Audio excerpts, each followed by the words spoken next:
recevoir des camarades, des amis avec lesquels on mène des bagarres, on mène des luttes.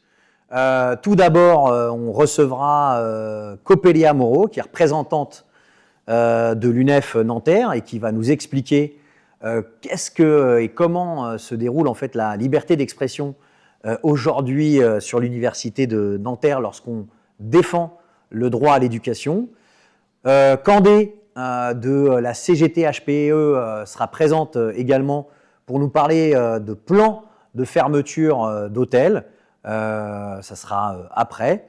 Et puis, on vous réserve à la fin une petite surprise avec Armel Pertus, Sébastien Barou pour discuter des élections municipales. Avant ça, on souhaitait quand même intervenir de manière ferme et déterminée pour exprimer notre plus profond soutien et solidarité aux camarades de la France insoumise. Il ne faudrait pas qu'il y ait quand même une inversion de la violence. C'est aujourd'hui l'extrême droite qui empêche la tenue de réunions, de meetings, d'initiatives de manière violente, en particulier sur Lyon. C'est tout de même à un moment où une députée européenne, Rima Hassan, organisait une initiative de débat, de discussion pour exprimer toute la solidarité avec le peuple palestinien victime d'un génocide à Gaza, qu'il y a eu une agression de la part de l'extrême droite. On le dit avec force, aujourd'hui, les plus d'une vingtaine de locaux qui ont été assaillis, la volonté de la part du gouvernement, des Darmanin, des Aurore Berger d'emboîter le pas en essayant de stigmatiser la France insoumise et tous les antifascistes ne sera pas sans réponse de notre part. Aujourd'hui, la façon de combattre l'extrême droite, comme toujours, c'est de manière majoritaire, unitaire. Il faut en finir. Parce que l'extrême droite, lorsqu'on est en grève, lorsqu'on est en manifestation, lorsqu'on est en mobilisation, elle recule. Si on veut en fait en finir avec l'extrême droite, il faut en finir avec 40 ans de politique antisociale, raciste, menée par des gouvernements de gauche ou de droite.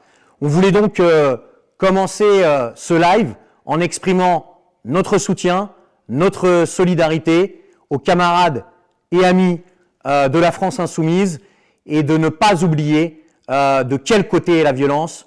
On n'oublie pas que encore hier, la mosquée Koba de la Croix-Rousse a été vandalisée. C'est pas la première fois. On n'oublie pas également des assassinats racistes dans la région de Lyon. On n'oublie pas d'où vient la violence et on n'oublie pas où sont nos camarades. Alors, après cette première intervention, on va recevoir Coppelia Moro, si elle veut bien venir. Normalement,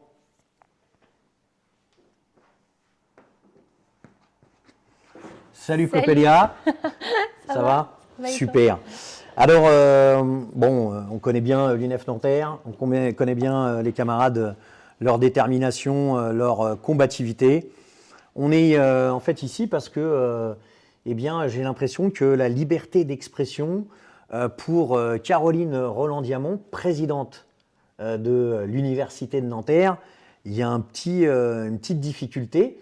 Et puis, il y a aussi une très, très grosse difficulté à, soutenir un principe de base, normalement, lorsqu'on est enseignant, c'est-à-dire le droit à l'éducation. Est-ce que tu peux nous en dire un petit peu plus, Coppelia ? Bah ouais, en fait, la présidence de l'Université de Nanterre, alors qu'elle se dit de gauche, d'ailleurs, parce qu'elle nous a fait des super peintures. Là, elle nous a sorti une nouvelle biographie, c'est sur Rosa Parks. Donc elle se prétend de gauche, etc. Et pourtant, la politique qu'elle mène, en fait, elle n'est pas si différente de la politique du gouvernement. Nous, c'est ça qu'on a voulu exprimer par une campagne d'affiches avec les camarades sans fac, de la lutte des sans fac, etc. Qui, en fait, dit un truc simple, inscrivez les sans fac, qui demande des négociations et qui met la tête de la présidence de l'université à côté de la tête d'Emmanuel Macron, parce qu'en fait, ils mènent de fait la même politique. Et donc pour ça, en fait, on s'est retrouvés, on a reçu une plainte de la part de la présidence pour diffamation parce qu'en fait, voilà, elle n'aime pas être comparée visiblement à la politique du gouvernement, alors que c'est exactement ce qu'elle fait. Alors je ne sais pas si je commence à raconter toute la sauce à l'université de Nanterre, parce qu'en fait, il y a Je ne sais pas si beaucoup de choses à l'affiche dire. a été mise sur le live, mais en tous les cas, je l'ai là. C'est donc cette affiche. Si tu Ouais, peux voilà. Donc c'est simple, hein. C'est depuis juillet, ils refusent de rencontrer le collectif des sans-fac. Ils veulent une fac fermée aux classes populaires et aux étudiants étrangers. La présidence de Nanterre doit inscrire les sans-fac. Voilà, c'est pas plus compliqué que ça. Et donc il y a la tête donc de la présidence, la présidente elle-même et les vice-présidents et Emmanuel Macron. Et donc pour nous, c'était important de faire une campagne d'affiches où on montre la politique qu'elle mène quand même sur l'université.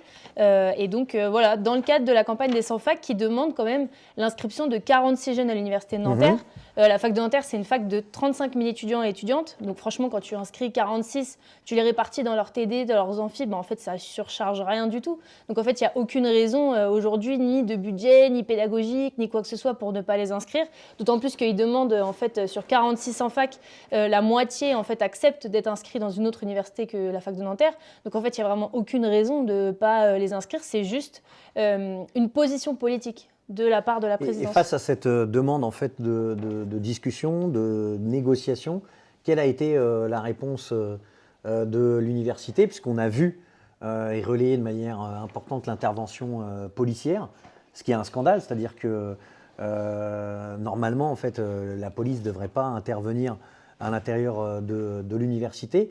Quelle a été en fait la réponse de la présidence et qu'est-ce qui s'est passé avec la police et qu'est-ce que vous demandez en fait concrètement, quelles sont les propositions un peu immédiates que vous demandez à la présidence de Nanterre? En fait, déjà, ça fait quand même depuis juillet que le collectif il se bat pour demander un rendez-vous de négociation, pour demander des inscriptions pour les sans-fac. Là, en fait, on s'est rendu compte que le seul truc que la présidence entend, c'est le rapport de force. Donc en fait, on a lancé une occupation à l'université du bâtiment de la présidence pour enfin avoir un membre de la présidence qui daigne discuter avec nous. Donc c'est ce qu'on a fait. On a eu une occupation. Ouais. On a fait une occupation. En fait, la présidence, nous, ce qu'on demandait, c'est à la fois des négociations, mais aussi qu'il y ait en place une médiation. Il y a plusieurs acteurs d'ailleurs qui se sont proposés pour faire la médiation. Il y a Éric Coquerel et le groupe parlementaire de la France Insoumise. En gros, là, tu es en train de me dire que tu as l'ensemble du groupe parlementaire de la France Insoumise qui propose à l'université de Nanterre, à la présidence de l'université de Nanterre, qui est donc de gauche, qui fait des biographies de Rosa Parks, d'affaire une médiation, et la réponse c'est oui. Non, la réponse c'est la police, c'est 150 CRS, c'est un refus explicitement dit de nous recevoir, de médiation. Qu'en fait ils ne veulent pas de médiation, 46 étudiants sur une université de 35 000, c'est ça?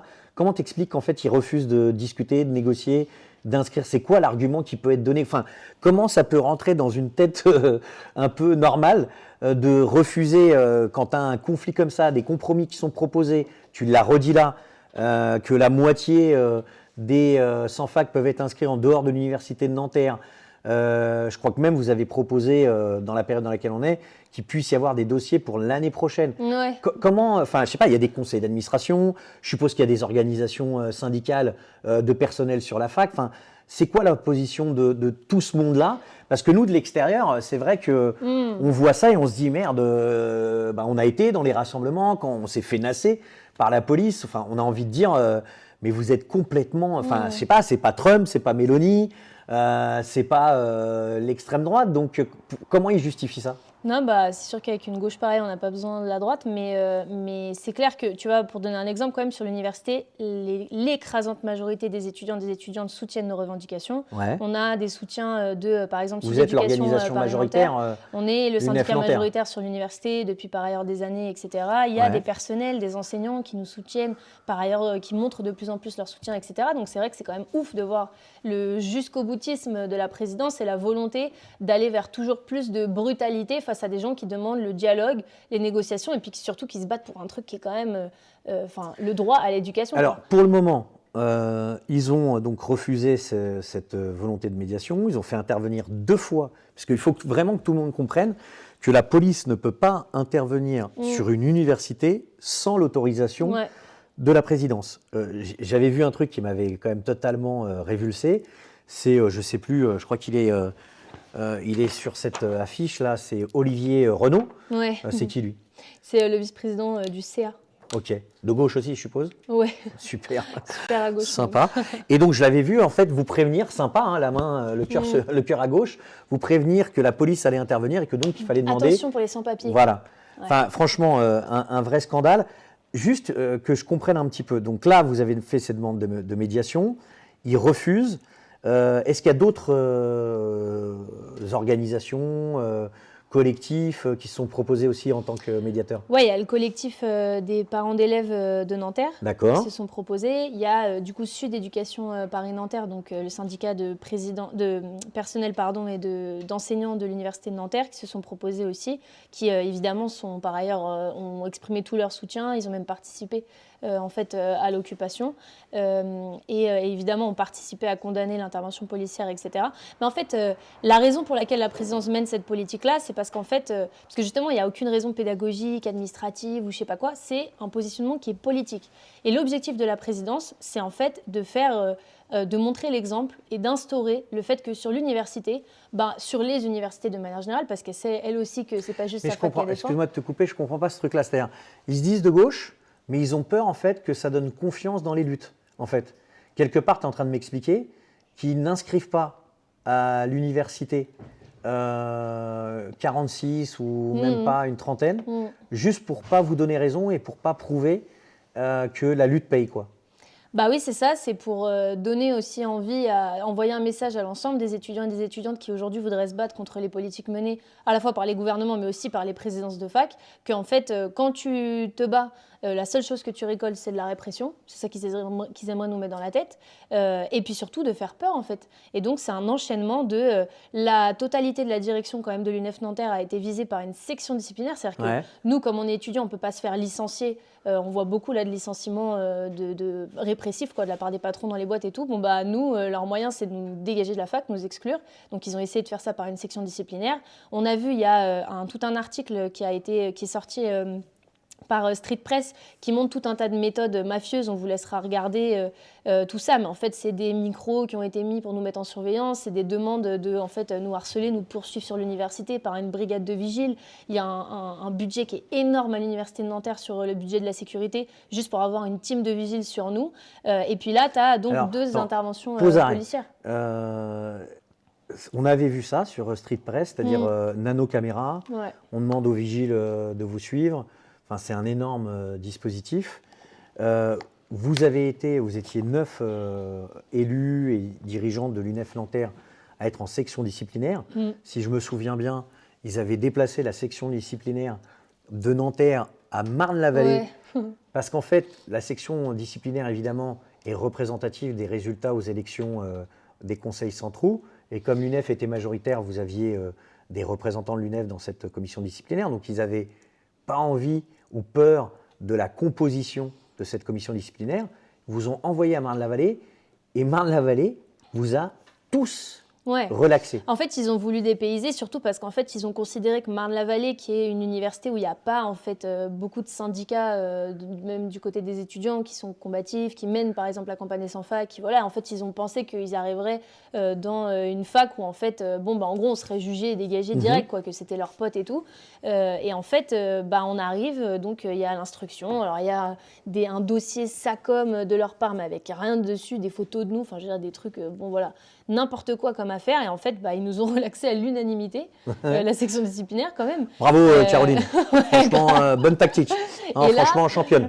Et là, ce qui est ouf, c'est qu'ils persistent, quoi. C'est pour ça qu'on dit jusqu'au bout. Et donc ils font appel, il y a une relaxe. C'est ça, ils font appel, revanchard de ouf, police, appel, et sur l'affiche, ils vous ont poursuivi pour cette affiche. En fait, ils ont porté plainte pour diffamation. Ça, c'est le nouveau truc qui vient de sortir. Donc, justement, pour l'affiche qu'on montre ici, si elle n'est pas techniquement en incruste, qu'on montre ici.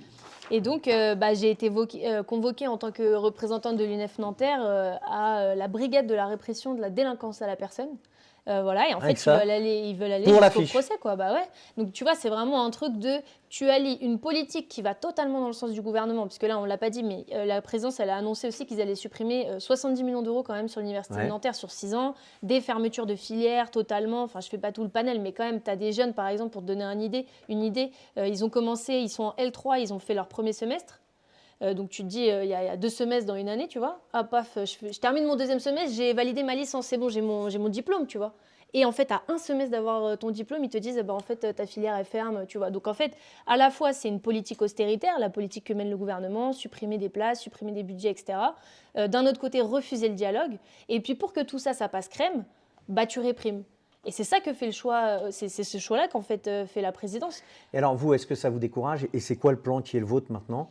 Parce que je suppose, comme tout le monde doit se poser la question, on est en février, Ouais. les sans-fac.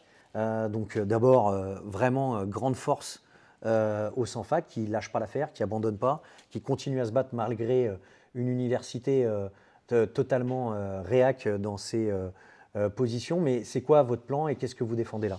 Non, mais déjà, tu as raison de féliciter les sans-fac parce qu'en fait, ils nous montrent l'exemple, clairement. C'est-à-dire, c'est des jeunes qui se battent pour avoir accès à l'université, pour juste avoir, bénéficié de leur droit, qui est celui à l'éducation. Et en fait, ils se retrouvent avec 2 interventions policières, des plaintes, enfin tout ça. Donc, c'est quand même, ils nous montrent l'exemple de continuer le chemin de la grève, de la lutte, enfin de la mobilisation sur l'université, etc. Et de nous montrer que c'est par nos grèves et nos luttes qu'on gagnera des choses, même y compris face à la répression. Et en fait, nous, sur l'université, en fait, c'est très simple.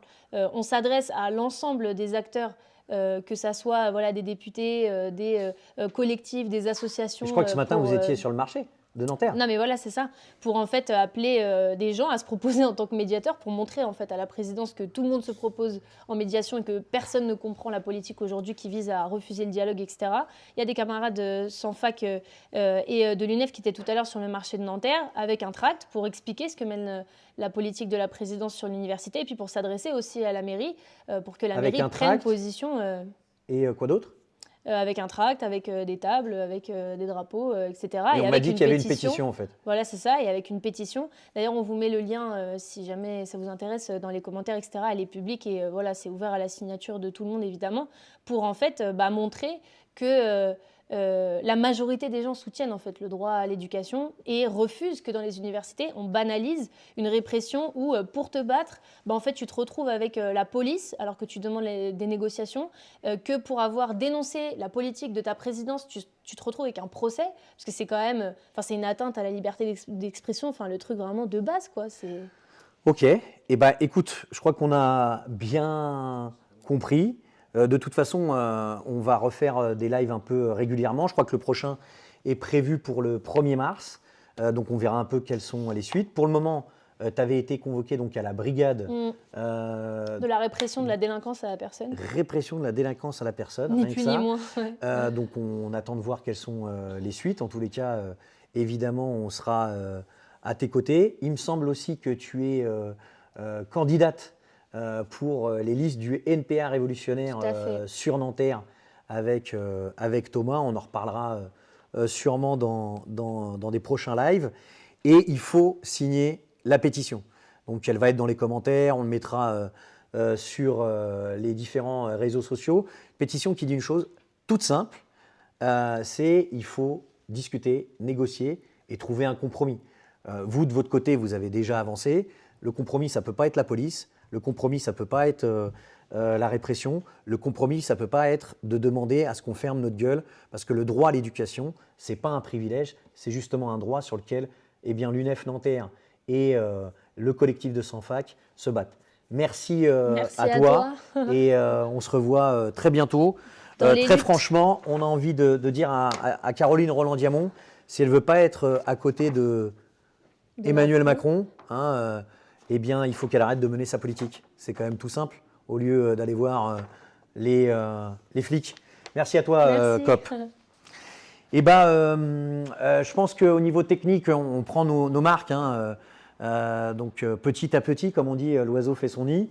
Mais on va accueillir la Candé, donc de la CGT HPE, qui en fait avait envoyé un petit message là dans un WhatsApp de l'Interpro 92 en nous disant « Bonsoir à tous, les camarades, Louvre-Hôtel frappe encore. Il va y avoir plus de 200 emplois supprimés. Et notre hôtel fait partie des 42 qui veulent supprimer ces emplois. » Les femmes de chambre sont touchées. Il n'y aura plus que 6 femmes de chambre pour 300 chambres. Nous avons besoin de vous tous pour nous soutenir le 18 février. Merci d'avance et bonne soirée à vous. Donc, on a reçu ce message sur les fils interpro des grèves sur les retraites. Évidemment, c'est bien logique de recevoir Candé. Salut à toi, tu vas bien? Oui, Assieds-toi. ça va, merci. Je crois qu'il y a Cop qui a oublié son portable. On va lui rendre. Hop là, tranquillou bilou.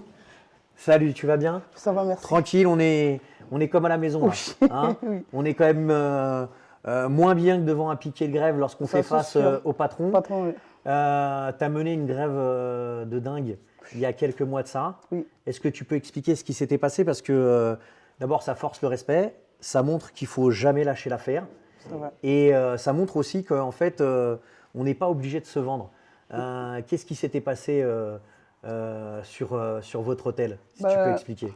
Le 19 août 2024, Si on peut ramener de l'eau pour Candé, ça serait cool. merci. Le 19 août 2024, on a déclenché un grève suite à licenciement d'un camarade qui est parti en vacances, qui avait Ouais. perdu son document. À son retour, on l'a licencié.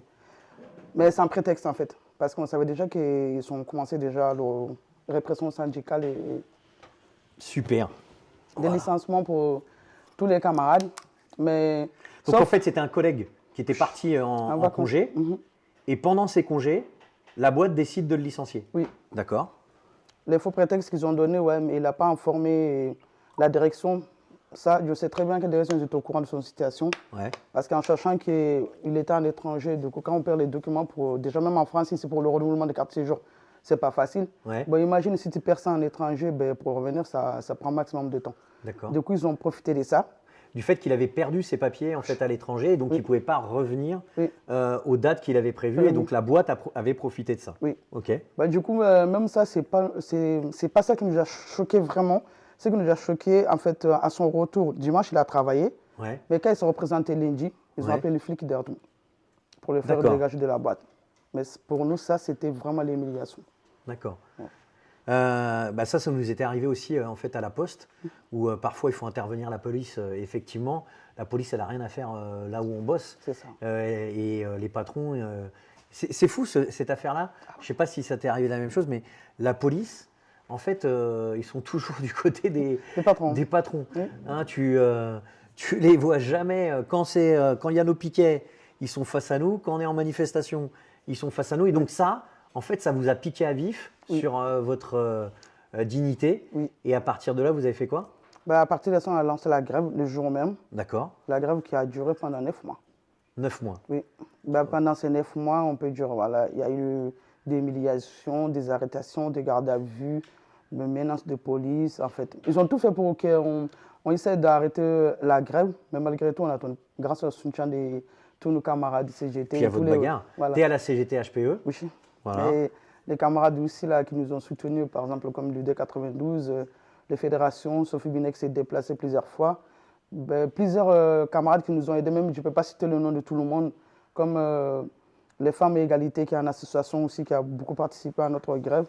Mais c'est grâce à toutes ces aides qu'on a pu tenir. Parce que pendant 9 mois sans salaire, si tu n'as pas d'aide derrière, tu ne pourras pas tenir. Surtout que les majorités qui étaient avec moi, c'était des femmes.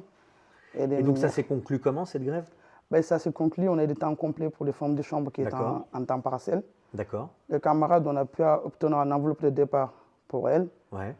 Ben, après ça, il y a eu plusieurs trucs à mettre en place, mais même si pour l'instant, ce n'est pas ma place parce que comme l'ouvre-hôtel, comme je dis, ils sont en train de frapper encore. Mais du coup, je pense que c'est un nouveau guerre qui vient de commencer. Et on parle beaucoup de municipal, des élections, etc. Le maire de la ville où tu bosses, je crois qu'il avait fait une dinguerie totale. Il avait fait un arrêté Oui. pour empêcher que sur le piquet, Des grèves, ouais. il y ait une sono qui permette de lancer les slogans, c'est Oui. ça? Ils ont fait un arrêt au bout de combien de mois de grève? Peut-être au bout de 3 mois de grève. D'accord. Ben, tout ça, en fait, pour moi, le prétexte, c'est pour essayer de nous décourager. Parce que dans ton ville, tu vois des salariés qui souffrent. Je pense que le mieux à faire, c'est d'essayer de comprendre qu'est-ce qui se passe Ouais. au lieu de prendre parti pour les patrons. Parce que comme je dis, si on est sorti pour faire des grèves pendant 9 mois, pendant le temps de... On a commencé pendant l'été, on est arrivé jusqu'à l'hiver, ça veut Ouais. dire ça ne va pas en fait. Bon, au lieu de savoir ce qui ne va pas, mais ils ont trouvé plutôt de tout faire, en fait, en solution pour tout faire, c'est grave. Parce qu'ils vont dire, bah, attends, on les laisse à l'extérieur, là, c'est pas joli pour notre ville. On les laisse à l'intérieur avec leur patron, ils se démerdent de leurs problèmes. Ça ne concerne pas, en fait, finalement. D'accord. Mais sauf que ça concerne la ville de Suresnes. L'entreprise qui est Ah, là. ça avait l'air de le concerner puisqu'il a essayé de quand même empêcher que vous puissiez avoir le maximum d'écho. Bien sûr. C'est quand même profondément dégueulasse. Le maire de Boulogne aussi à l'époque, on a été 15 mois en grève sur la Poste au moment où ils avaient autorisé mon licenciement. À chaque fois qu'on allait sur Boulogne, c'était police municipale et on était rentré à l'intérieur de la mairie pour demander à ce qu'il y ait une intervention. En fait, puisque c'est une collectivité locale, qui a une intervention pour demander à ce qu'il y ait des négociations. Et c'est pareil, intervention de la police. Alors, tu nous as alerté pour mercredi prochain, le 18 février à partir de 9h. Est-ce que tu peux nous expliquer, là, il y a un plan en fait, de fermeture d'hôtels par le groupe Louvre Hôtel. En fait, Donc, n'hésite pas pour diffuser le maximum d'infos. Ça veut dire que je suppose qu'il y aura un rassemblement et c'est en fait dès le 18 février et à partir de 9h. Oui, Si tu peux en dire un peu plus. Où ça? À Bagnolet. À Bagnolet. Oui. Et pourquoi Bagnolet? Le premier réunion pour le déclenchement de licenciement, ça va se faire au Bagnolet, c'est pour ça qu'on a choisi. D'accord. À Bagnolet. C'est un moment de CSE, un truc comme ça? D'accord, ok. Donc c'est là-bas qu'il y a le siège? Non, le siège c'est à la Défense. C'est à la Défense, mais là-bas, c'est là où se réunit le CSE. Le CSE, ouais. Parce que D'accord. Bagnolet, c'est un hôtel aussi qui fait partie du groupe Louvre Hôtel, du coup ils ont organisé leur réunion là-bas. D'accord. Donc en fait, il y a un CSE qui se tient. Là, il y a un projet de fermeture d'hôtel et vous faites un rassemblement. Bah, on peut dire qu'ils n'ont pas un projet de fermeture vraiment, mais de licenciement. D'accord. Voilà. Parce que comme j'ai dit dans mon boîte, là, on est 14 femmes de chambre. Ouais. 14 femmes de chambre sont licenciées 10 femmes de chambre. Il reste combien? 6 femmes de chambre. 6 femmes de chambre pour faire 300 chambres. D'accord. Si c'est en fermeture, on peut comprendre. La fermeture, ça consomme tout le monde. Mais en fait, ce qu'ils sont en train de mettre en place, personnellement, c'est de dégager les anciens. Ouais. Surtout les hôtels où il y a beaucoup de syndicalistes. Ils essaient de dégager au maximum. Là Après, où ils voient en fait un peu de résistance. voilà. Et après, plus tard, derrière, de prendre des intérimaires, de boîtes de sous-traitants pour venir sous-traiter ces hôtels-là. Bah, du coup, pour nous, là, c'est pas possible. Parce que pour moi, on peut dire ça, c'est le travail dissimulé, en fait. Parce qu'on dit qu'il n'y a pas de travail, alors que jusqu'à maintenant, l'hôtel, il n'est pas fermé. J'ai des camarades tous les jours, là, qui font plus de 15, 20, 25 départs tous les jours. On dit qu'il n'y a pas de boulot. Bah, après, derrière notre départ, qui vont venir faire ce travail-là? Mais la réalité, c'est ça, en fait. Mais du coup, là, tout ce qu'on a besoin, c'est l'aide de tous les camarades. Et surtout, le problème que nous, on a dans notre secteur à 92, désolé de le dire, mais les personnes de travail, toutes les personnes qui doivent aider les travail, ils ne sont pas là quand les salariés sont besoin. Mais je trouve ça dommage quand même. Parce que là, comme j'ai dit pendant ces 9 mois-là, j'ai répété le même truc que j'ai dit. Louvre Hôtel va licencier, Louvre Hôtel, ils vont virer les anciens pour prendre de nouveaux. Mais personne ne m'a écouté en fait. Mais finalement, ça s'est tombé après, juste 1 an après la grève. Ouais. Ben, ça veut dire que ça a été programmé en avance. Mais malgré notre sortie, ça a tout fait un peu. Mais ce n'est pas fini en fait, ils sont repartis. Là, il parle de la suppression de plus de 200 emplois sur 42 hôtels. Oui. Et donc ton hôtel est concerné. Concerné, oui. Ok. On sera présent mercredi prochain et on annoncera la présence le 9. Je suppose que ce que vous voulez, c'est éviter qu'au CSE, le plan soit voté. Oui. Mais donc, on sera évidemment présent sur place. On va relayer. Ça va être une semaine en fait très Chargé, active parce que le jeudi 19 février, le matin, tu as Alexandre, qui est représentant de proximité à la Poste à Paris 17, qui passe en commission disciplinaire. La boîte demande 1 mois de suspension de fonction, de mise à pied. En fait, pour une seule chose, parce que, alors qu'il est représentant de proximité, il a accueilli 3 représentants syndicaux qui venaient expliquer les conséquences de l'amiante sur son centre, sur son site. Et là, on l'accuse d'avoir quitté sa position de travail, d'avoir accueilli les représentants syndicaux départementaux et de les avoir fait rentrer comme si on avait besoin de lui pour rentrer dans les bureaux de poste. Et il demande eh bien, un mois de mise à pied. Donc, il y aura un rassemblement aussi jeudi 19 février à 9h, à 8h du matin à Paris-Brune. Je suppose que ça va être dans l'Incruste. On rappelle quand même tout juste à La Poste qui respecte même pas en fait son règlement intérieur. La Poste, dans son article 8 du règlement intérieur, dit pourtant une chose très simple. Toute personne extérieure à l'établissement ne pourra accéder aux locaux qu'après autorisation préalable du directeur d'établissement ou de son représentant. Sauf, voilà, donc il y a le petit sauf, faut que la direction, Madame Debon, PDG du groupe La Poste, il faut que vous vous en souveniez, sauf exercice des droits reconnus aux représentants du personnel et aux représentants syndicaux. Bon, c'était justement le cas. On n'a pas, enfin, les représentants syndicaux, je sais bien que vous aimez bien les petits toutous, on n'a pas besoin en fait d'autorisation.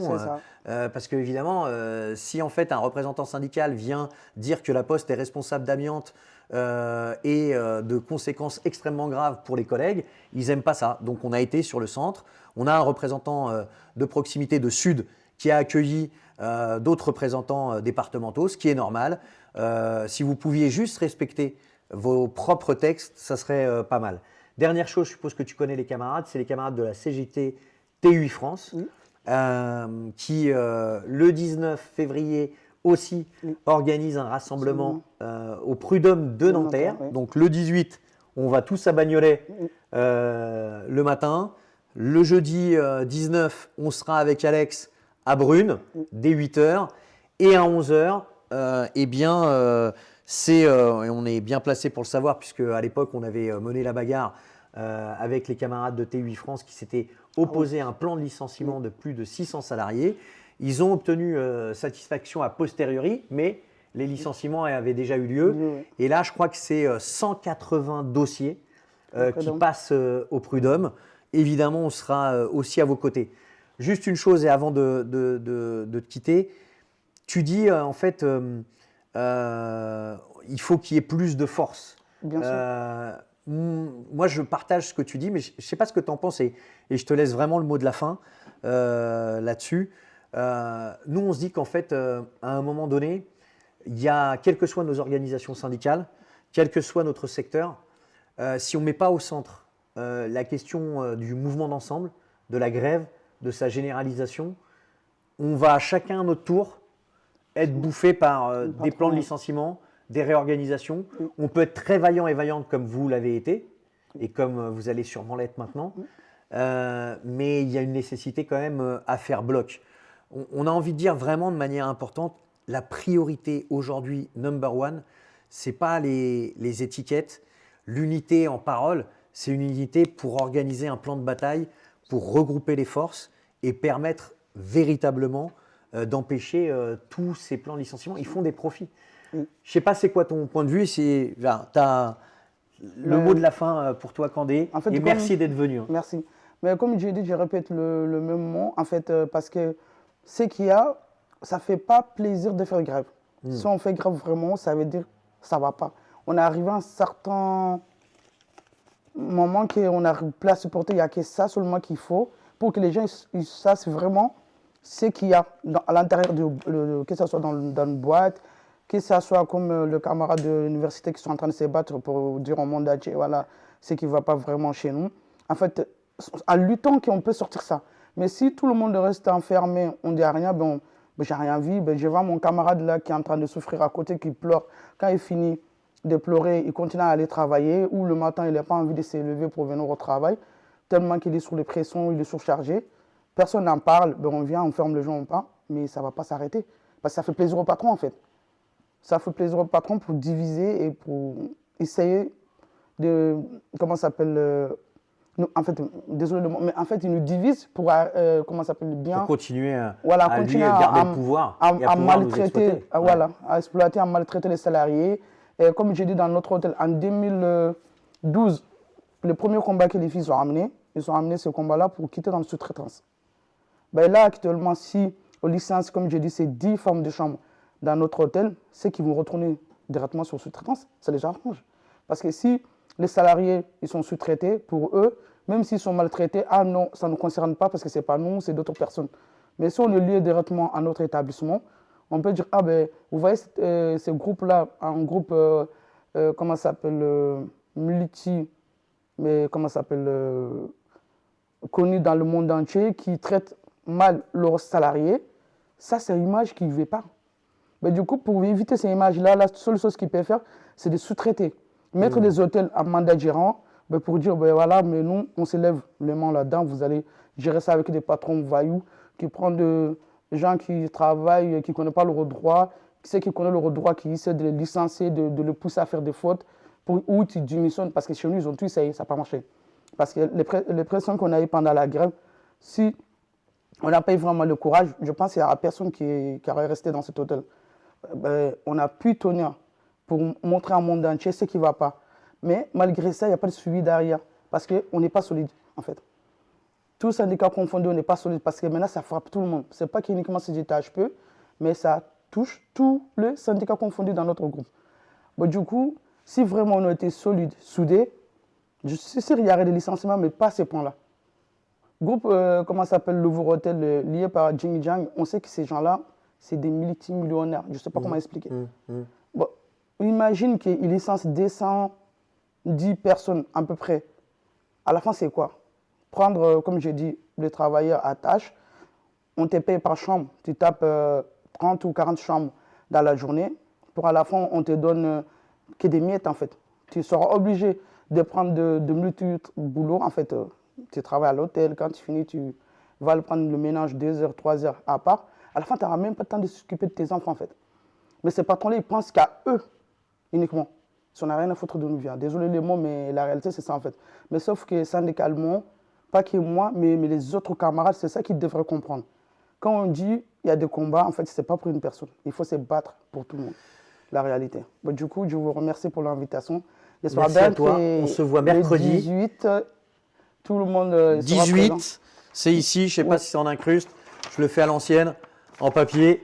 Oui. Et c'est à 9h. À partir de 9h, Bagnolet, on l'enverra sur l'ensemble des réseaux sociaux. Oui. Il faut diffuser au maximum et qu'on retienne un truc, ce que tu viens de dire. L'union fait la force, mais ça veut dire aussi qu'il faut des cadres. Au-delà des organisations syndicales, il faut des moments dans lesquels on puisse discuter de nos plans de bataille. Merci à toi. Merci à vous. Je crois qu'on va faire une petite pause de 5 minutes avant de passer à l'autre volet. On se voit mercredi. Merci beaucoup. Et il n'y a pas d'autre choix que l'arme des travailleurs, comme dit le slogan, c'est la grève. Merci Candé. Merci beaucoup. Les camarades, les amis, les collègues, on reprend donc ce live qu'on va améliorer. Vous avez, je crois, pu entendre un certain nombre de voix off avant la coupure. De manière sérieuse, on voit la brutalité du système capitaliste au niveau international, évidemment, avec l'impérialisme dominant, les États-Unis, qui aujourd'hui font tomber tous les masques, la loi du plus fort, mais aussi au niveau national. Alors pourquoi, en fait, dans ces conditions, des révolutionnaires aux élections municipales? Pourquoi des communistes?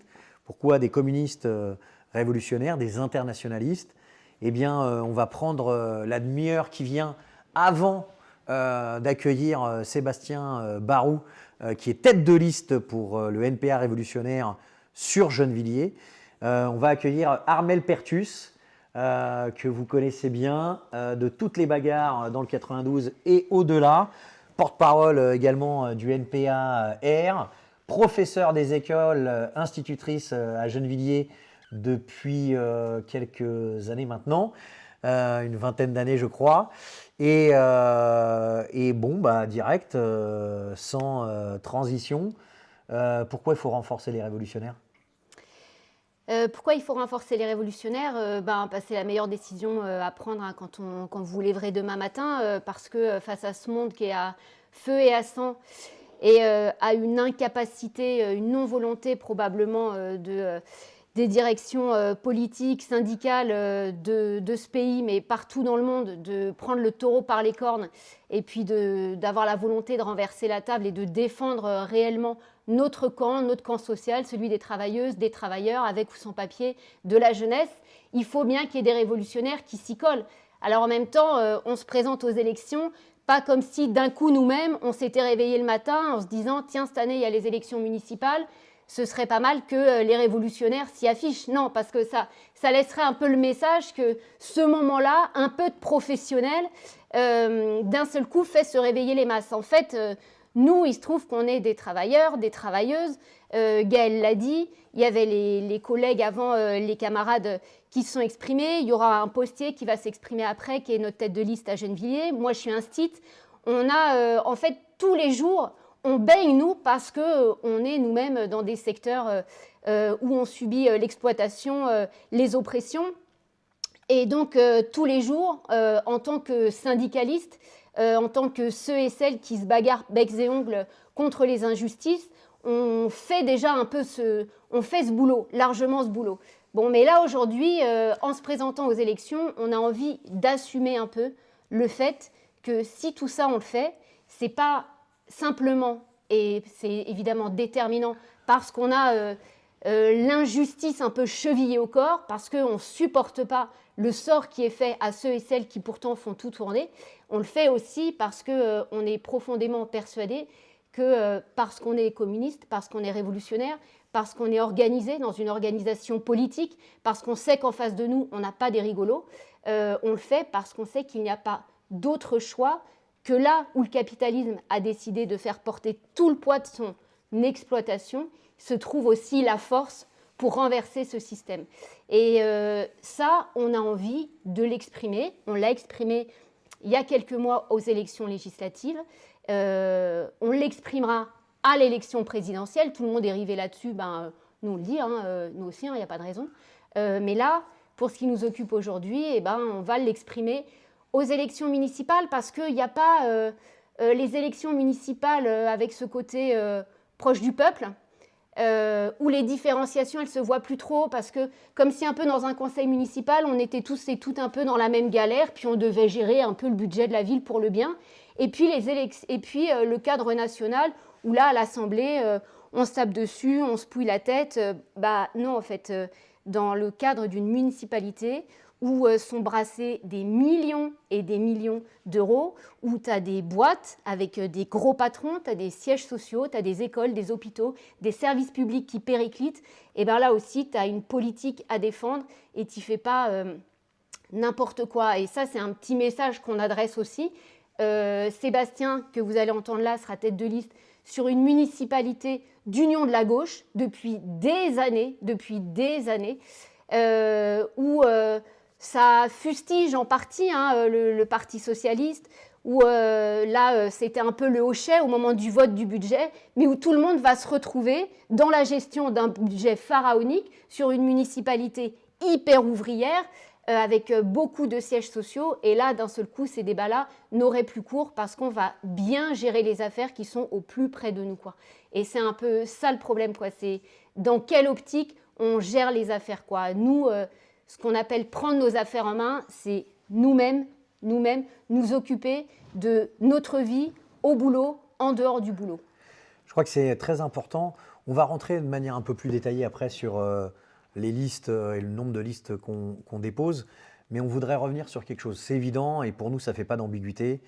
Au quotidien, on combat l'exploitation et l'oppression. On combat le patronat, la droite, l'extrême droite. Mais en fait, on combat les 40 ans de politique antisociale, réactionnaire, raciste, qui ont été menés de fait par des gouvernements de gauche et de droite.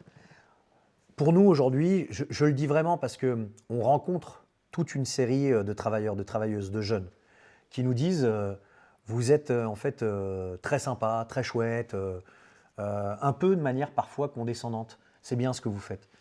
Mais pour le vote, je vais aller voter Union de la gauche ou au mieux pour la France insoumise quand elle n'est pas avec le Parti socialiste. Nous, on a envie de dire en fait, on a plein d'amis et de camarades dans les organisations de gauche, pas juste à la base, y compris dans les directions de ces organisations. Mais on le dit de manière totalement transparente, ouverte, déterminée. En fait, la question de la politique du moindre mal est une impasse. La logique du moindre mal, c'est celle qui permet de faire avaler plus de 40 ans de politique antisociale et réactionnaire. Et j'ai juste envie qu'on fasse un petit focus, parce que ça fait un peu plus de 30 ans qu'on se connaît. Et en 95, en fait, il y a eu un gouvernement de l'Union de la gauche. Il n'y a pas besoin, en fait, la gauche plurielle, ils appelaient ça.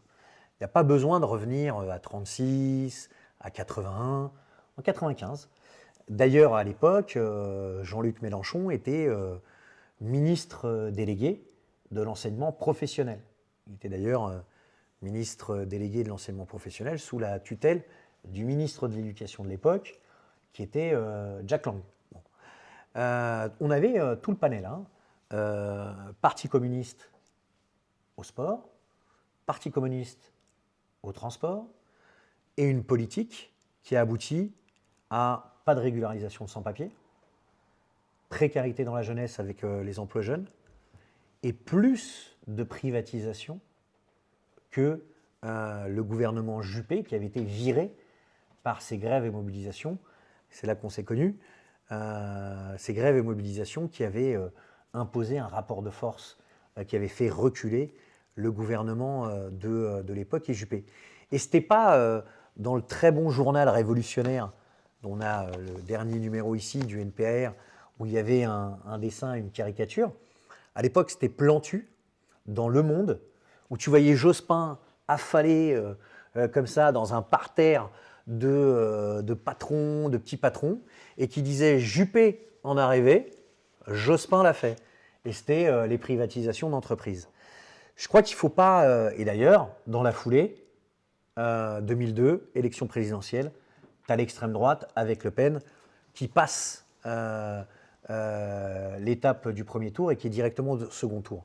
Ce qu'on veut dire, en fait, c'est que la politique du moindre mal, elle augmente, comme là, le fait de, dans ce journal que je vous dis, il y a un article vraiment dont je vous conseille, je trouve que le titre, il est tellement évocateur, même sans être au gouvernement, dans Révolutionnaire, dernière fournée, le PS attaque les travailleurs. C'est vrai que le Parti socialiste, il n'est même pas au gouvernement, il arrive quand même à mener une politique austéritaire pour s'attaquer aux travailleurs. Alors, on va nous dire, Crous 1 euro. OK, mais à côté, c'est 4000 suppressions d'emplois dans ton secteur, dans l'éducation nationale. Ça, c'est évidemment pas aujourd'hui possible. C'est quand même François Hollande qui a proposé l'usage du 49.3, alors que le Cornu s'était engagé à plus du tout utiliser ça. En fait, c'est ça qui dégoûte. Et là, c'est vrai que nos camarades de la France Insoumise, comment dirais-je, ils hurlent au Parti Socialiste, à la trahison, etc. Mais enfin, je veux dire, en 2024, juillet, si le nouveau Front Populaire, c'était avec le PS, il y avait déjà Hollande dans les bagages. C'est déjà au moment du NFP 2024 qu'on nous dit qu'il faut appeler à voter Borne, alors qu'on s'était tapé quand même des grèves contre la contre-réforme des retraites de Macron. Borne, championne du monde de l'usage du 49.3. Pire, Darmanin, qui aujourd'hui se permet de faire des déclarations et d'emboîter le pas à l'extrême droite, comme Aurore Berger. Donc on a vraiment envie de dire, franchement, nous faites pas la leçon. Aujourd'hui, d'abord, il n'y a pas d'union de la gauche, c'est quand même une sacrée équipe de loups-garous, et en plus, ça a comme conséquence un désastre pour les travailleurs et les travailleuses. Et justement, qu'est-ce que tu penses ou comment tu vois, parce que bon, on n'est pas là que pour pointer, ces limites, sur quoi en fait les candidatures ouvrières et révolutionnaires, puisque c'est comme ça qu'elles s'appelleront dans plus de 20 villes en France, elles commencent déjà les unes et les autres à être déposées, sur quoi on va axer notre campagne et qu'est-ce qu'on va avoir envie de dire? D'abord, ce qu'on va avoir envie de dire, nous, on est quand même très, très fiers d'arriver probablement au bout de... avant ce dépôt des listes, à déposer plus d'une vingtaine de listes. Ça fait quand même des centaines et des centaines de candidates et de candidats.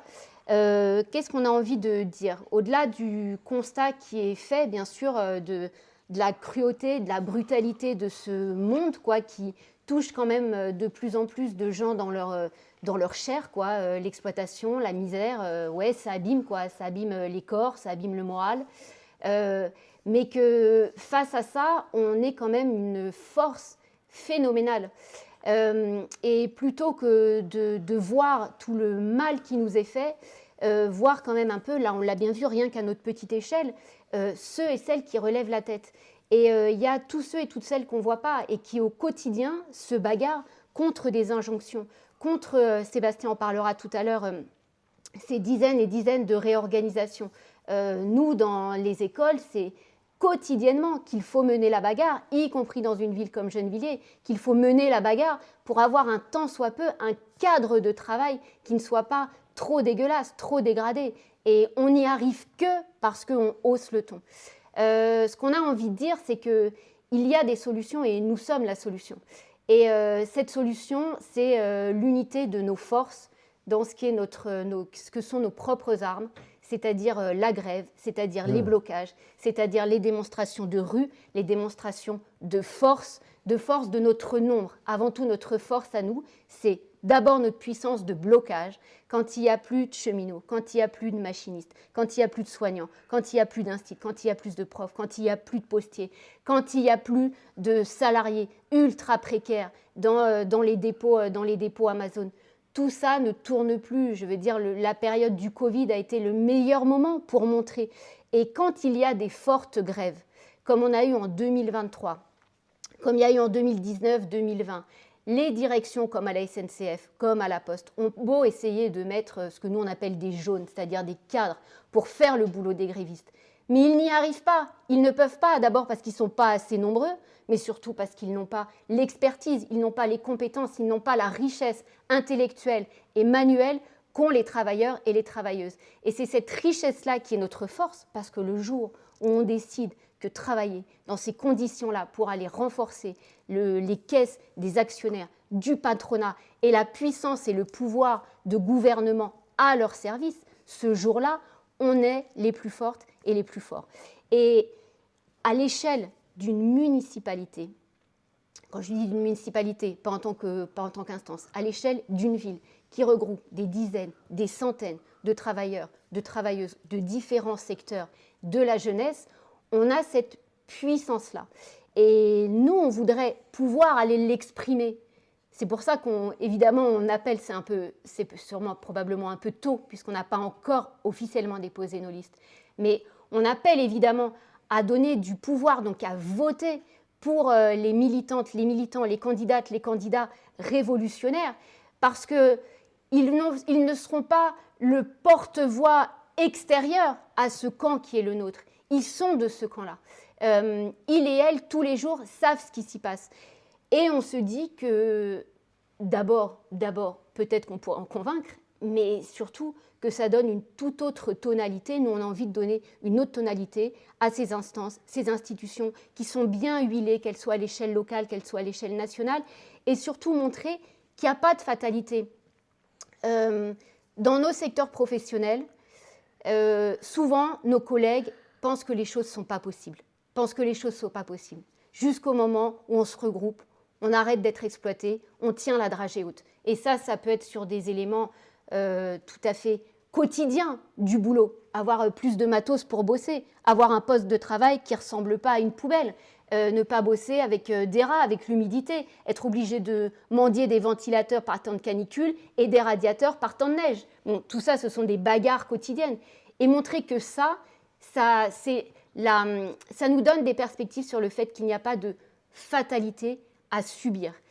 S'unir pour ne plus subir, c'était quand même le slogan des copains et des copines au moment du front social, mais il est d'une actualité marquante. Et à la veille d'une grève dans l'éducation nationale, on est appelé à se mettre en grève mardi, 2-3 jours avant les vacances. Ça vous donne une idée des perspectives de grève générale et massifiée de nos directions syndicales, mais en tout cas, à la veille de ça, c'est vrai qu'on a envie un peu aussi dans ces élections de mettre cette question-là au cœur, quoi, et d'interpeller un peu aussi ceux qui ont été capable, cette gauche institutionnelle, politique, syndicale, qui a été capable pendant des semaines et des semaines de se réunir jusqu'à pas d'heure, comme on le savait, parce qu'ils tweetaient ça, c'était sur tous les réseaux sociaux, tellement ils étaient contents d'eux et d'elle, mais qu'ils passent ce temps-là. Enfin, je veux dire, nous, on est vraiment contents de savoir que Sophie Binet, elle a une analyse, une expertise sur le Venezuela et Maduro.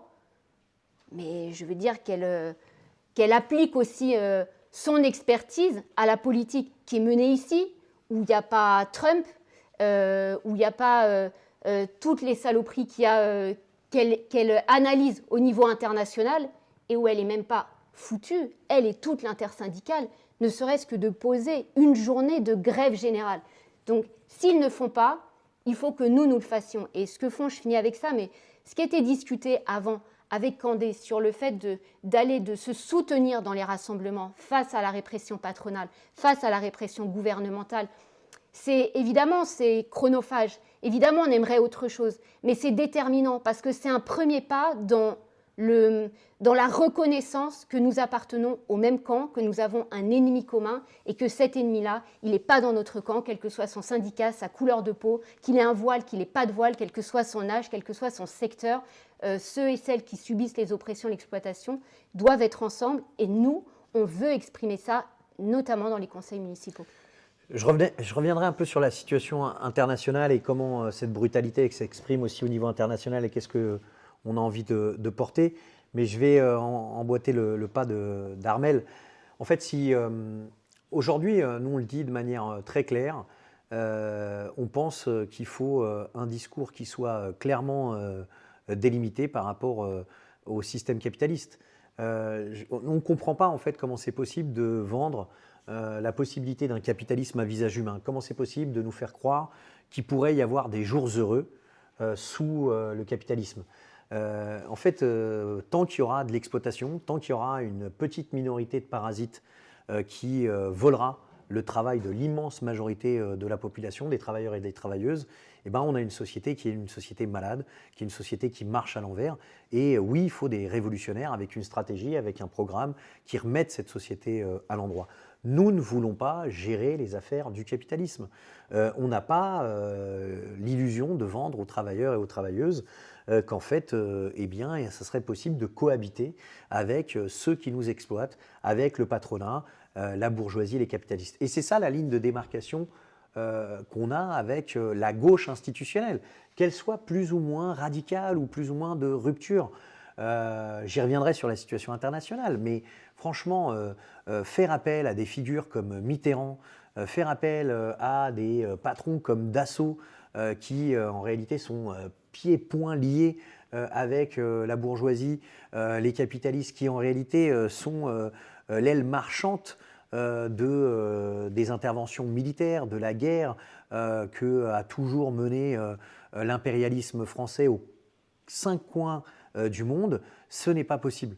Voilà, nous on est en totale indépendance vis-à-vis de ça. Mais on le dit avec force, c'est ce que tu disais, s'il y avait ne serait-ce que 90%, 50%, 40% de l'énergie qui est mise là pour les discussions de listes communes ou pas, pour dire faut-il destituer Macron ou dissoudre l'Assemblée nationale quand on avait le 10 septembre avec un mouvement où on parlait de tout bloquer qui était venu, je veux dire, c'était un don du ciel. Tu as l'annonce en fait de Bayrou le 14 ou le 15 juillet en disant je vais vous voler vos jours fériés, on va vous retirer encore une partie de salaire alors qu'on ne voit rien augmenter, qu'on n'arrive pas à finir nos fins de mois. Et il y a eu un spectre qui a parcouru toute la période de juillet et d'août, toute la période estivale, qui était celui du blocage de l'économie. Mettre son énergie là-dedans, dans le fait de constituer un plan de bataille, de unir, de faire converger la répression, on voit bien. La CGT parle de 1000 travailleurs et travailleuses syndiqués qui sont victimes de la répression. Si tu regardais dans un syndicat comme Solidaire, on doit avoir le même nombre, soit une répression d'État, soit une répression patronale. Mais chacun va faire le truc dans son coin, son meeting.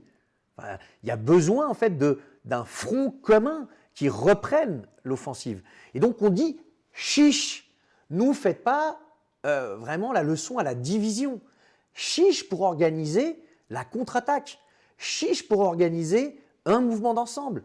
Et d'ailleurs, en sortant des sentiers battus, ce truc de les syndicats d'un côté, les partis de l'autre, il y aurait bien besoin de regrouper organisations politiques, syndicales, associatives, discuter de plans de bataille. Autant là qu'on perd de temps à discuter élections, bureau de vote, bulletin de vote, accord, place, de le faire en mettant ça comme énergie principale. Et j'ai envie de dire, je crois qu'il nous reste quelques minutes avant de donner et d'ouvrir le pas à Sébastien, au niveau international, depuis le 3 janvier, là, avec, tu en as parlé, le coup d'État au Venezuela de la part de l'impérialisme dominant des États-Unis, il y a plein de masques qui tombent. D'abord, pas de peur à s'attaquer à un allié de l'OTAN. Ah, on va annexer le Groenland. Pas de peur aussi à faire de la sidération militaire, à dire il n'y a plus aucune règle internationale. Alors avant, c'est un des représentants canadiens qui a dit ça à Davos, on avait au moins l'illusion qu'il y avait un ordre international, des instances internationales. On a bien vu là avec Netanyahou qu'en fait le mandat d'arrêt de la Cour pénale internationale, bon, il s'en battait totalement les steaks tant que l'impérialisme dominant protégeait son gendarme et son génocidaire dans la région qui est l'État criminel d'Israël. Mais en fait, c'est le fait d'assumer pleinement que c'est la loi du plus fort, c'est-à-dire le capitalisme, des rapports entre les différentes puissances impérialistes, où il y a des rivalités entre la Chine, puissance impérialiste, la Russie, puissance impérialiste, et celle qui domine, qui est celle des États-Unis. Face à ça, on va rentrer dans une période qui va être une période de militarisation, mais qui va être une période de guerre et de révolution. Et évidemment qu'il y a un enjeu de renforcer les organisations révolutionnaires, évidemment qu'il y a un enjeu d'opposer un autre projet de société. Nous, on parle de communisme, mais on parle de communisme parce qu'en fait, on veut une société qui soit débarrassée de toute forme d'exploitation et d'oppression. Cette discussion, elle n'est pas secondaire. On veut quoi comme société? On oppose quoi à la logique de guerre? Pourquoi il y a la guerre? Pourquoi en fait le capitalisme sème la guerre dans les 4 coins de la planète? Pour le profit. Pourquoi ils n'en ont rien à faire? Les masques qui sont tombés, rien à faire des peuples, du peuple iranien, rien à faire du peuple vénézuélien. Et notre pensée va vis-à-vis du peuple cubain. On sait qu'il a été victime et sous pression d'un blocus qui est totalement un blocus qui empêchait en fait à cette population de pouvoir choisir sa destinée. Mais on n'oublie pas non plus la bureaucratie qui existe à Cuba. Mais on ne sera jamais du côté de ceux qui mettent en place aujourd'hui le blocus, de ceux qui mènent des agressions impérialistes. Mais on doit aussi, dans le camp des travailleurs, du mouvement ouvrier au niveau international, se rendre compte que s'il n'y a pas une indépendance de classe stricte d'avec l'impérialisme, en réalité, à un moment donné, cette main qui t'utilise, elle se retourne contre toi lorsqu'elle souhaite maintenir ses profits. Renforcer les révolutionnaires. On a vu hier, et on est très content que nos camarades de lutte ouvrière vont déposer, je crois, plus de 280 listes au municipal. On regrette qu'il n'ait pas accepté de faire des listes communes. On le dit aussi de manière, comme on l'a fait au moment des législatives, on appellera à voter partout où nous ne sommes pas, c'est-à-dire dans plein d'endroits, pour les listes de lutte ouvrière, mais on présente des listes, peut-être même un peu plus que ce qu'on avait prévu. Et pour Gennevilliers, on peut le dire dès maintenant, on a rendez-vous à la préfecture mercredi et la liste est bouclée. Eh bien, notre tête de liste, comme tu le disais, mais peut-être que tu peux rester quand même avec nous, il y a Sébastien Barou, donc comme tu l'as dit, postier à Gennevilliers, syndicaliste depuis de longues années, qui est tête de liste sur Gennevilliers et qui est un travailleur, mais surtout avant tout un communiste internationaliste. Salut Seb, tu vas bien? Oui, très bien. Bon, tu vas voir le canapé, ça fait un peu bizarre au début. En discutant comme ça de manière un peu improvisée, il y a quelques jours, puisque là-bas c'est pareil, on va nous dire est-ce qu'on a un petit micro pour Seb? Et voilà, on va filer le petit micro. Mais c'est le direct, non, mais on va le filer là direct, hop. Et puis voilà. De manière improvisée, puisque c'est pareil, sur Gennevilliers, on a une liste d'union de la gauche, même si là, la FI semble s'être séparée du maire Patrice Leclerc, qu'on salue. Bon, j'ai cru comprendre dans le Parisien que les débats entre la France Insoumise et la liste d'union qui va du PS au Parti communiste et je suppose toute une série d'autres courants de la gauche institutionnelle, ils discutaient du nombre de places. Alors je crois que nous, notre problème, c'est pas les places qu'il y a sur cette liste. Pourquoi tu considères que c'est important qu'il y ait une liste ouvrière et révolutionnaire à Gennevilliers, c'est-à-dire une liste soutenue et présentée par le nouveau parti anticapitaliste révolutionnaire?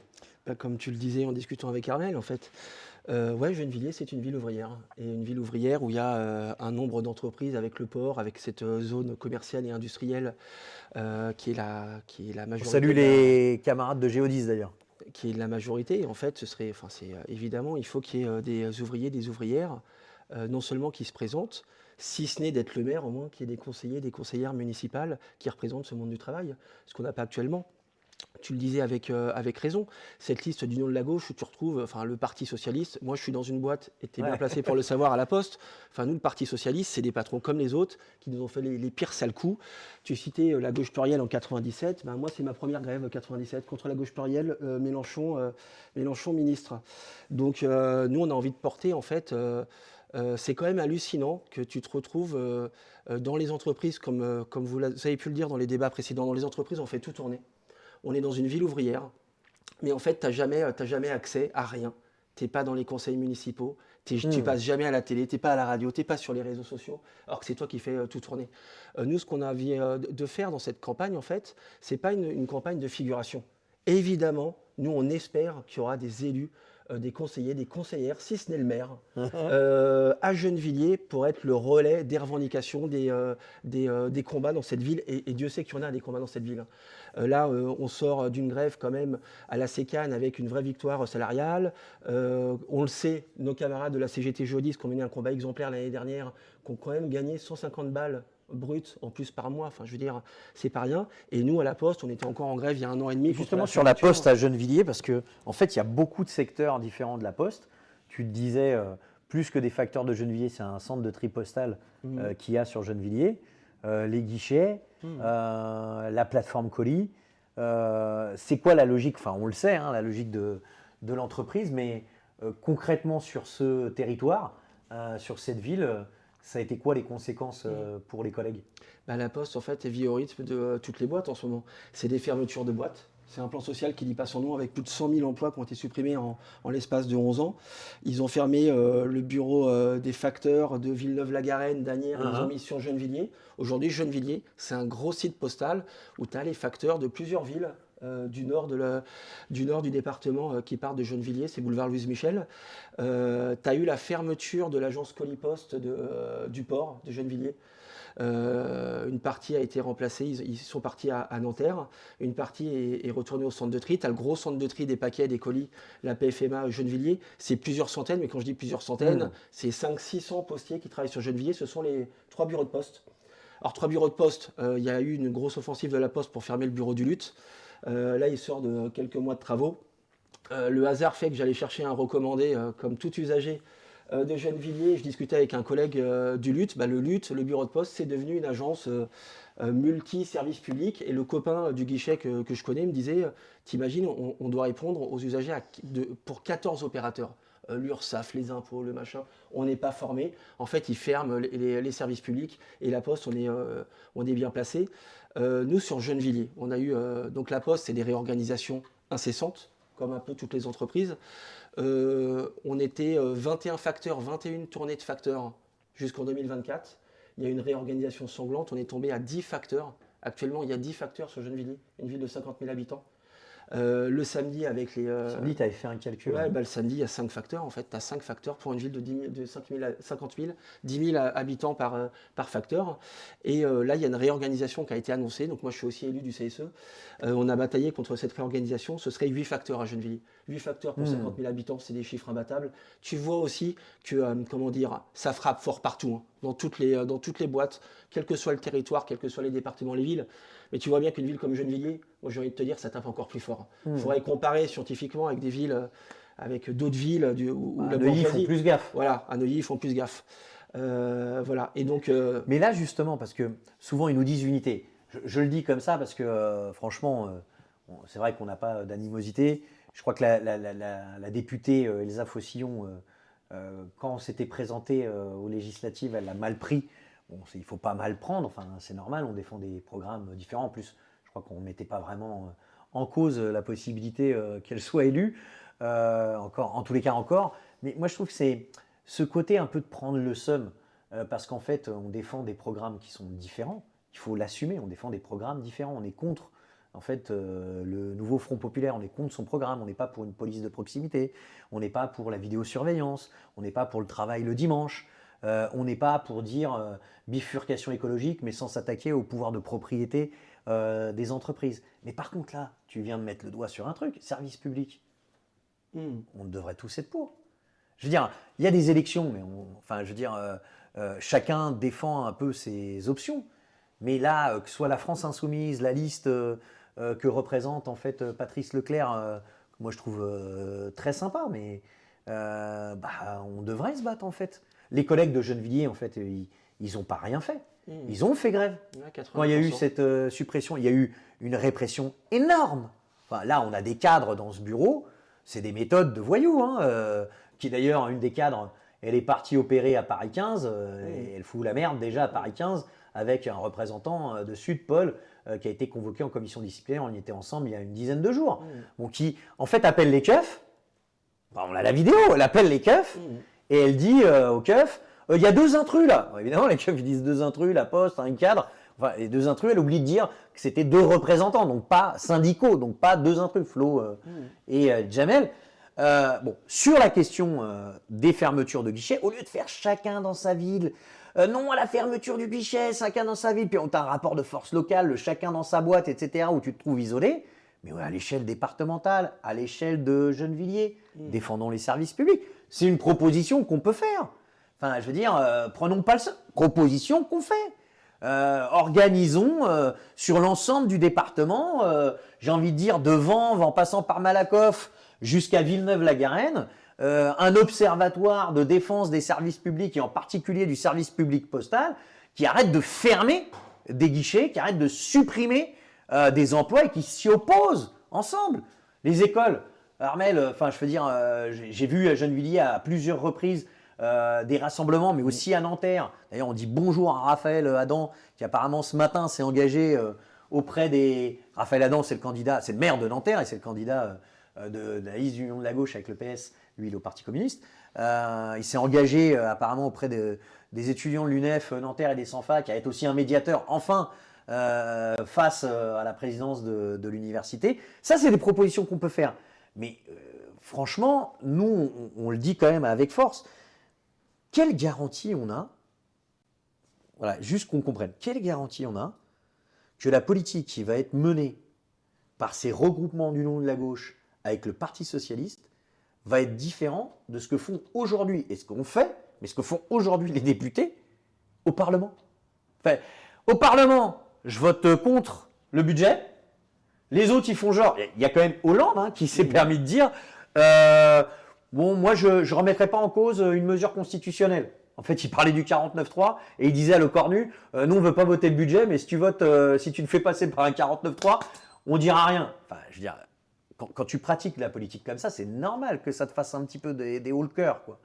Donc là, très concrètement, il laisse passer un budget austéritaire et de l'autre côté, tu fais des listes communes au municipal. Alors, la FI va dire, ah, nous non. Mais ils discutent et ils disent, en fait, notre problème, c'est le nombre de places. Enfin, vous voyez comment, on s'y retrouve plus, là, les amis. Donc ça va, voilà. Donc là, il y a la question de la Poste. Une autre question que je voulais te poser, je sais que tu es très sur un truc qui est essentiel, les salaires. Ça gagne combien un postier aujourd'hui? Ça fait combien de temps que tu es à la Poste? Moi, ça fait 25 ans. T'es fonctionnaire, t'es un des derniers. Je suis derniers fonctionnaire. 25 ans de boîte, fonctionnaire, 1600 net. 1600 net. Ça, le 13e mois. Pas Mais mal. c'est le lot en fait de beaucoup de travailleurs et de travailleuses, hein. Tu sais, quand tu vois à la téloche les Et ça, stats, vous trouvez normal? Et attends, 1600 net, c'est-à-dire t'es rentré dans la boîte à quel moment? en 2001, 2001. Donc tu as vu des gouvernements de gauche. tout à fait. Ok. Je suis Et rentré, ils ont c'était augmenté les salaires, les gouvernements de Je suis rentré gauche. au moment de la grève des 35 heures. D'accord. Parce que on est d'accord quand on critique les gouvernements de gauche, c'est parce qu'on trouve qu'ils sont pas efficaces pour combattre la droite, le patronat et l'extrême droite. Enfin, nous faites pas le procès, genre on kiffe l'extrême droite et la droite et tout ça. On se les prend direct en face. Et quand ils commencent à être un peu trop, à se la raconter un peu trop là, comme on voit là, à vouloir retourner la violence qui mène dans nos entreprises, la violence qui mène dans nos quartiers et dans nos initiatives, celle du monde du travail et de la jeunesse, eh ben on sait aussi de quel côté on est. Voilà. Mais très franchement, donc 1600, pas de 13e mois. Et là, les négociations salariales, c'est quoi que propose Madame Debon? Et ben ça va Si être tu peux dire qui est Madame Debon. Alors Madame Debon, c'est notre très cher PDG, c'est toute sa carrière Bonjour. au MEDEF. La première négo qu'elle a faite, Ouais. signe fort pour les personnels, c'est de négocier un parachute doré. Si en cas, évidemment, d'élection, il y avait un changement, parce que comme tout le monde ne le sait peut-être pas, mais le PDG de la Poste est directement nommé par l'État, hein. Hollande avait mis Philippe Val. Ah oui, elle pense Et que elle Macron va pense sauter. que si Macron sautait, elle Ah. pourrait perdre ce joli emploi de PDG de Et la donc, Poste. elle a négocié quoi? Un petit parachute doré, un peu moins d'1 million d'euros, 950 000 euros de parachute doré. Pas mal. C'est pas mal. Enfin, moi, j'aurais envie de perdre mon emploi. À quel moment elle a négocié ça? Là, il y a quelques mois, à son arrivée. D'accord. Donc, ça fait un petit témoin dans la boîte, parce qu'en fait, on est une tôle, mais comme la plupart des entreprises, en fait, les travailleurs, on est une majorité à gagner très peu, en fait. Et quand tu as ton PDG qui, s'il perd son taf, qui n'aura rien foutu, hein, en 3 mois de taf, qui n'aura rien foutu, tu te chopes un petit million d'euros, ouais, ça te fout un peu la haine. Parce qu'en fait, ça regorge de richesse. Enfin, la Poste est une multinationale qui se fait 1,4 milliard d'euros de bénéfices nets. Pas mal. Enfin, je veux dire, si on faisait le tour des entreprises de ce beau port de Gennevilliers, enfin, on aurait des petites pépites, hein, au niveau des bénéfices nets. Donc, ouais. Autre proposition qu'on peut faire, hein, à tous les candidats de la gauche institutionnelle. Petit tour du port de Gennevilliers, voir les conditions de travail des collègues, voir combien ça gagne, si les syndicalistes ont le droit de faire une liberté de circulation, de pouvoir intervenir, si les travailleurs ont le droit de s'exprimer.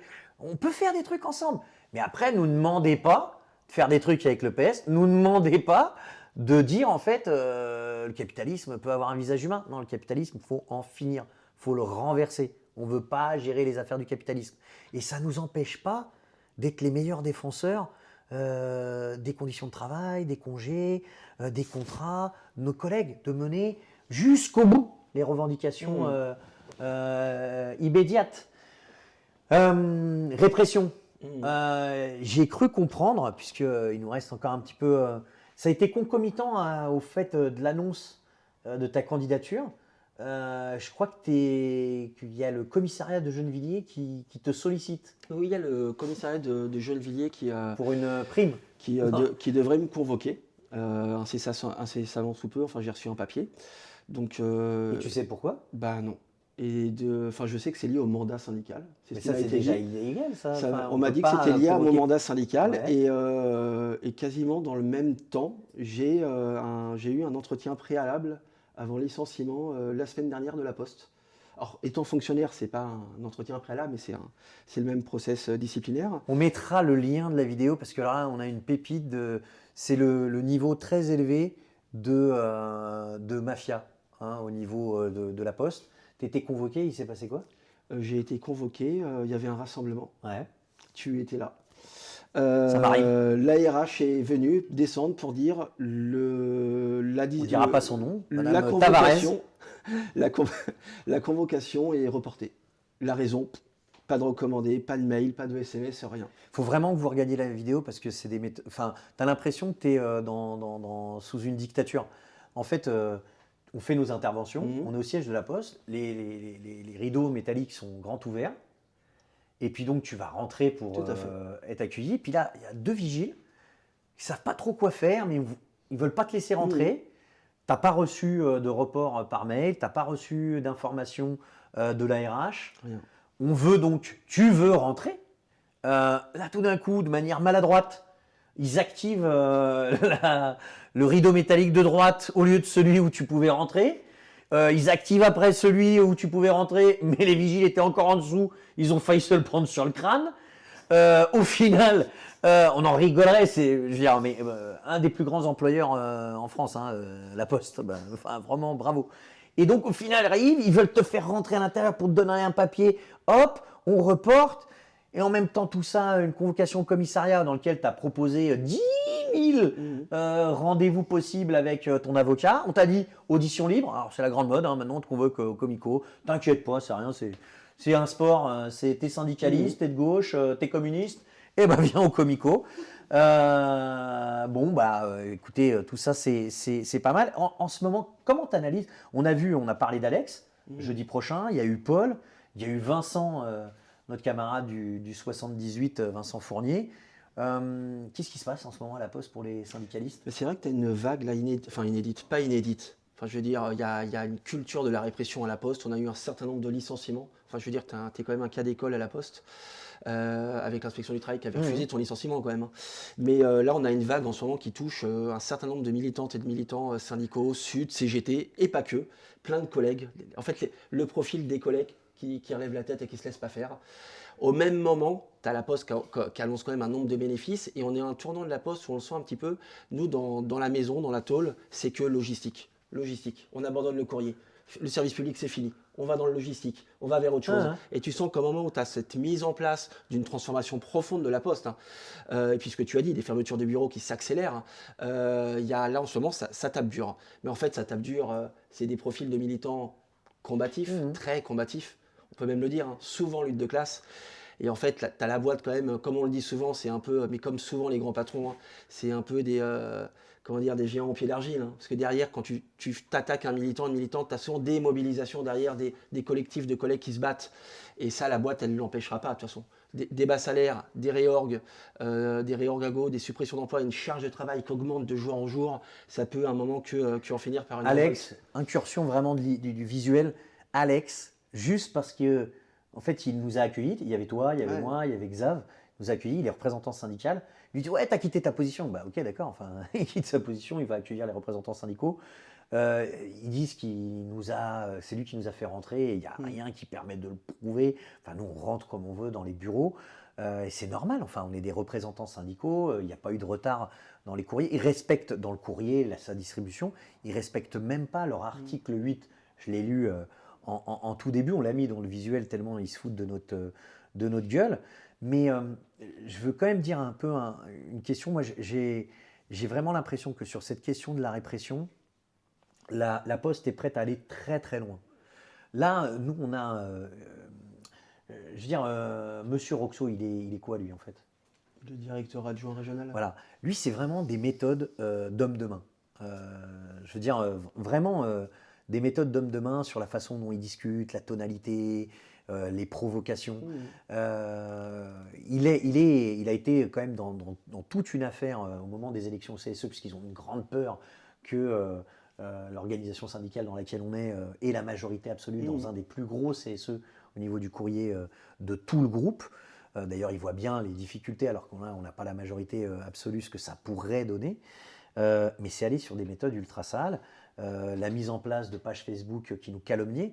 Ils ont, les encadrants, diffusé l'information pour éviter qu'on puisse quantifier réellement la charge de travail. Heureusement, là, c'est une mise en demeure de l'inspection du travail sur Anthony qui permet de remettre ça sur le devant de la scène avec un courrier d'une inspectrice du travail sur l'ensemble de la région parisienne qui demande en fait des comptes, qui dit en fait un projet de la Poste peut pas être figé. Il doit être discuté jusqu'à sa mise en œuvre. Et là, ce qu'ils font en fait les chiens de la casse, excusez-moi du terme, c'est ils mettent un CSE avec la complicité souvent quand même d'autres organisations syndicales, mis à part la CGT, où il y a en gros un avis qui est donné. Il n'y a pas de vote d'expertise, ils votent toujours contre, mais ça veut dire que ça passe. Et en fait, c'est tellement avancé par rapport à la mise en œuvre du projet qu'ils continuent à travailler le projet sans qu'on soit au courant et sans qu'ils aient à démontrer si la charge de travail correspond réellement au nombre de suppressions d'emplois.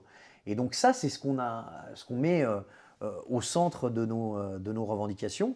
Et ce directeur adjoint a utilisé des méthodes dans lesquelles, alors qu'on faisait la démonstration au travers d'expertise, de dire que on détournait les fonds, que ça servait à nous financer, parfois colporté par des chefs d'équipe, donc des méthodes ultra sales, et tout ça au travers d'une page Facebook qui a disparu, hein, tel Cendrillon, le lendemain même des élections au CSE. Mais, on l'a déjà dit, adresse IP, on va finir par trouver d'où ça vient.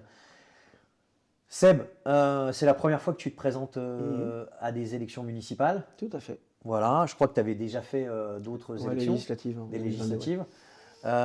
C'était pas face à Elsa Non. Faucillon. Ok, donc elle n'avait pas pris un petit peu le mort. Juste dire quand même qu'aujourd'hui, nous, ce qu'on propose avant tout, cette campagne, elle va débuter. Il y aura des comités de campagne mercredi prochain. Il y a un meeting de lancement des listes de la région parisienne avec Blandine. Je ne sais pas si vous avez vu Blandine et les vidéos. C'est une camarade hospitalière de la Pitié-Salpêtrière, bon, et qui amène une bagarre exemplaire avec Madjouline, hein, une collègue, dont la PHP l'a révoquée de la fonction publique parce qu'elle avait un calot. Voilà. Et donc, comme évidemment elle n'a pas la bonne couleur de peau, on fait toujours les petites amalgames. En gros, la PHP mène une politique raciste et islamophobe. On a, grâce à la mobilisation des camarades, obtenu sa réintégration.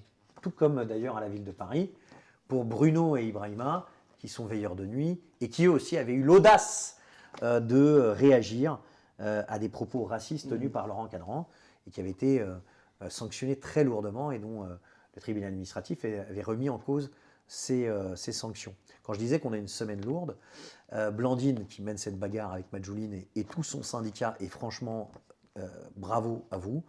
Après avoir obtenu la réintégration, la PHP, qui a l'air d'aimer la diversité, comme on dit, eh bien, a modifié la sanction, genre un peu plus faible, comme on a connu pour notre camarade Olivier Roset, qui est à Avignon, et qu'on salue s'il nous voit, et sinon on lui fait des gros mamours. Ils font un rassemblement mardi prochain, donc ça fait 17 février, 18 février, 19 février, 17 février devant le tribunal administratif. Je crois que c'est à 13h. On mettra aussi les informations. Meeting de lancement de campagne. Alors vous dites, ouais, c'est pas beaucoup et tout, mais pour nous, c'est vraiment important, hein. Le NPA, ça faisait longtemps qu'il ne se présentait pas seul comme ça. Voilà. D'ailleurs, nos camarades du NPA, l'anticapitaliste, qui mènent leur politique, il n'y a pas besoin d'usurper le nom d'ailleurs. Hein, le NPA révolutionnaire présente sur 3 arrondissements, dans le 13e, dans le 18e et dans le 20e, et surtout sur toute la ville de Paris. Et c'est Blandine qui est tête de liste. On est évidemment fiers, je ne sais pas, mais en tous les cas, on est à ses côtés. Il y a Selma Labib qui est tête de liste, conductrice de bus, que des travailleuses et des travailleurs, hein, excusez-nous, qui est à Ivry, également avec Benoît qui est à la SNCF. Et on lance donc le lancement de la campagne avec Nanterre, Gennevilliers, Bagnolet, Ivry, 3 arrondissements à Paris et toute la liste. Ça fait pas mal de monde, parce que c'est ça que ça veut dire, hein. C'est-à-dire que nationalement, c'est plus de 1000 travailleurs et travailleuses, de jeunes, qui ont fait le choix de soutenir les listes ouvrières et révolutionnaires, de dire aujourd'hui, dans une brutalité qui s'accentue dans les rapports des capitalistes vis-à-vis des travailleurs et des travailleuses, du monde du travail et de la jeunesse, il faut faire face, il faut s'organiser, il faut proposer une autre société. Les camarades de lutte ouvrière présentent également des listes. On appellera à voter pour tous ceux et toutes celles qui, dans ces listes, lorsqu'on n'est pas présent. Pour notre part, on additionnera tous les résultats de la gauche révolutionnaire, que ce soit du Parti des travailleurs, que ce soit de Révolution permanente, de lutte ouvrière, évidemment du NPR. Il n'y a rien, on le dit, prenons confiance. Il n'y a rien. On voit bien notre rôle indispensable dans les luttes et dans les bagarres, dans les entreprises, dans les quartiers et dans les lieux d'études.